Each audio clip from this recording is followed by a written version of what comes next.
Lycée moderne Djedji Amondi Pierre. Des élèves dispersés dans la cour de l'école. À l'intérieur des classes, pas d'enseignants.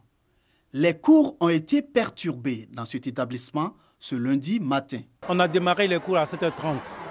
Les cours se poursuivaient normalement et c'est jusqu'à 10h30 que certains professeurs grévistes sont venus d'ailleurs et ils ont convaincu leurs camarades d'abandonner les cours. Et c'est ce qui se fait et la majorité des professeurs sont partis. Les enfants sont oisifs et nous attendons. Issouf Diarra est un enseignant de français dans le dit lycée. Il a dû se retrancher dans le bureau du proviseur pour préparer l'examen blanc prévu le mois prochain. Nous avons un examen blanc en vue, donc nous pas à la maison. On continue le travail en essayant de préparer ces examens blancs-là. Donc c'est pourquoi je suis là.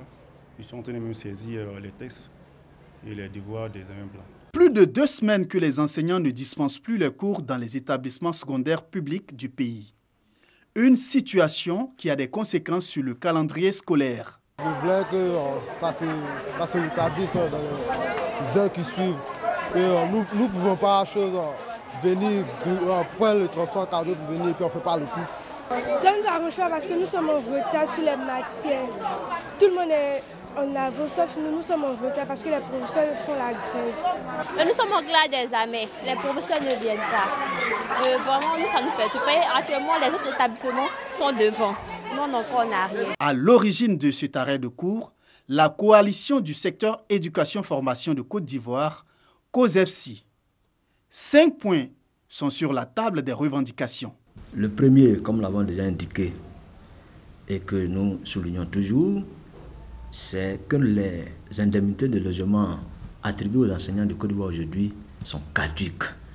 On ne peut pas continuer de donner 40 000 francs et 50 000 francs à des enseignants. On demande tout simplement à l'autorité de revaloriser ces indemnités-là pour tenir compte, pour les mettre au diapason de la flambée des coûts des loyers en Côte d'Ivoire.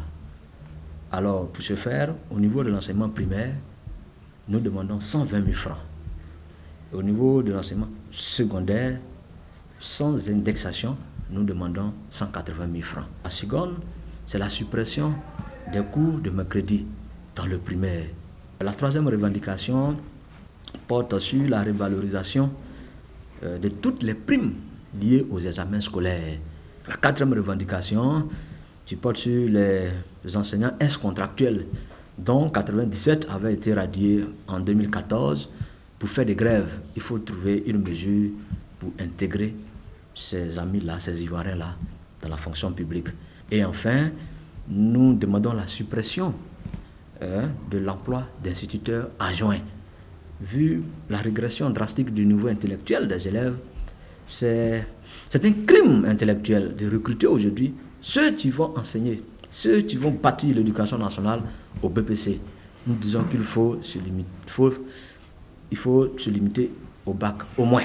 Depuis le 5 décembre dernier, un préavis de grève avait été déposé au ministère de la Fonction publique et le ministère de l'Éducation nationale, selon le porte-parole de ce groupement de syndicats d'enseignants. La COSEFSI indique par la même occasion qu'elle n'est pas signataire de la trêve sociale. Un point de cet accord interdit la grève aux signataires.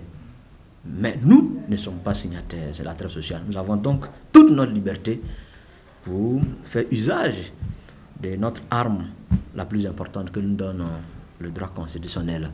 Les enseignants du secondaire public entendent maintenir la grève jusqu'à nouvel ordre, selon les résolutions de leur dernière Assemblée générale qui s'est tenue le samedi 2 février dernier.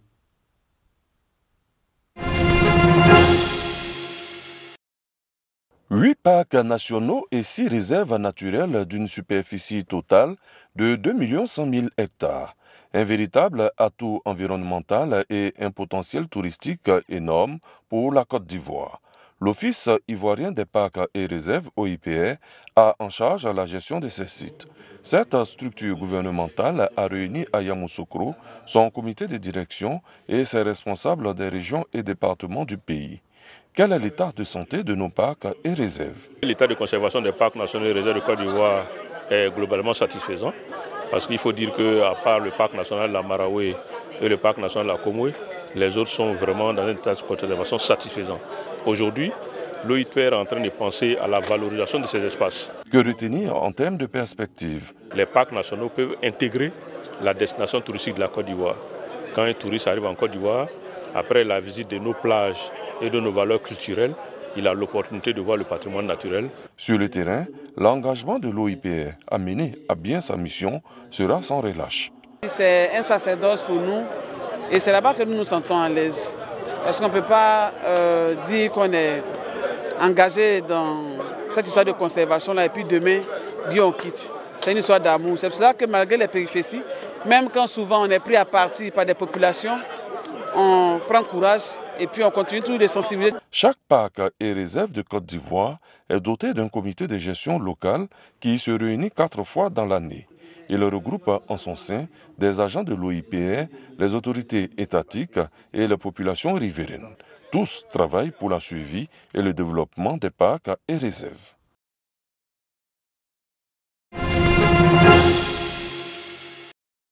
Des présidents des conseils de paix des communes du district d'Abidjan et de l'intérieur du pays, des chefs traditionnels, des guides religieux, membres de la Fédération pour la paix universelle, section Côte d'Ivoire se sont succédés pour présenter leurs vœux du nouvel an au président de la fédération. Cette cérémonie a été l'occasion pour les membres de faire le bilan des activités de l'année précédente et donner les perspectives de cette nouvelle année, dont la finition du siège national. Nous avons touché 10% des communes en fait, puisque nous avons 16 conseils de paix qui sont actifs, 6 qui sont en devenir. Là, je viens d'apprendre aujourd'hui que ICIA est le prochain. Donc nous voulons avancer et nous voulons que chaque commune ait un conseil de paix. C'est vraiment un désir que nous avons. Je ne sais pas si dans l'année 2019 on arrivera à mettre les 201 en fonction, mais on va essayer de faire le maximum pour avancer. Akassaye Lazare, président de la Fédération pour la paix universelle, section Côte d'Ivoire, a insisté sur la formation des membres et a exhorté les ambassadeurs de paix à promouvoir cette valeur. Tous ces personnalités que vous voyez là sont porteuses d'un message. Le message, c'est le message de la cohésion.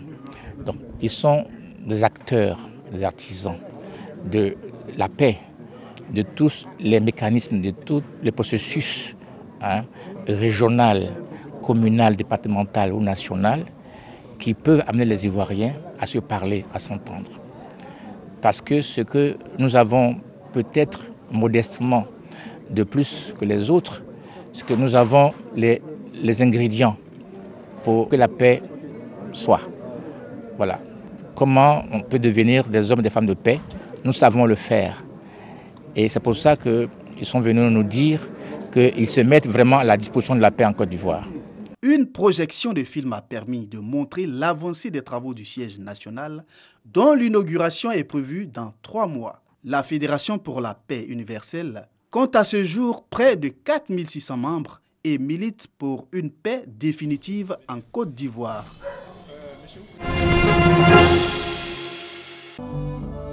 Dans la musique de la chambre froide.